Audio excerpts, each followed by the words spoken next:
ईसाई सभी आपस में भाई भाई।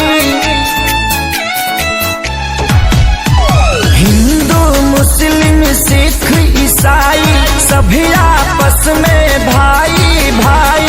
हर जगह के तीनों रंग आसमान में, सब मिलकर जनगण मन गाओ, इस तिरंगे के सम्मान में।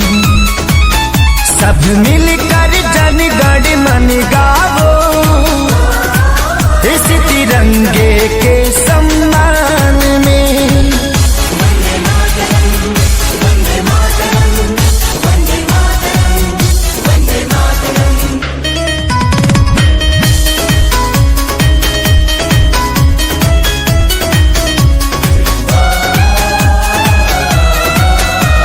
जिन लोगों ने दी कुर्बानी उनका हम पर कर्ज है।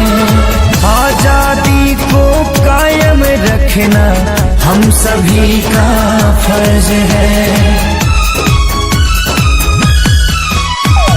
इसकी लहर में माँ की ममता, बूढ़े बाप की सीख है। मासूम बच्चों की किलकारी, विधवाओं की चीख है। दाग लगे ना भारत माँ के शान में, सब मिलकर जनगण मन गावो, इस तिरंगे के सम्मान में। सब मिलकर जनगण मन गावो, इस तिरंगे के सम्मान में। वंदे वंदे वंदे भारत माता की।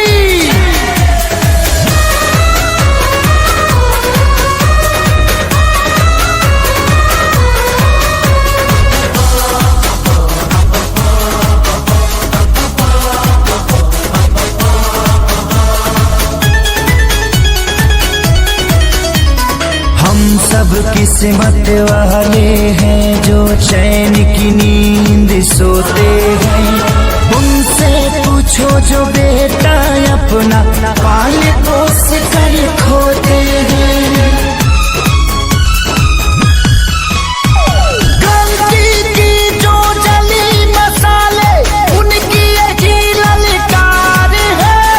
देश का बच्चा बच्चा अपनी सरहद का सरदार है। वंदे मातरम गूंजे हिंदुस्तान में, सब मिलकर जनगण मन गावो, इस तिरंगे के सम्मान में।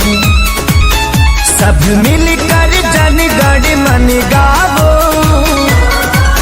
इस तिरंगे के सम्मान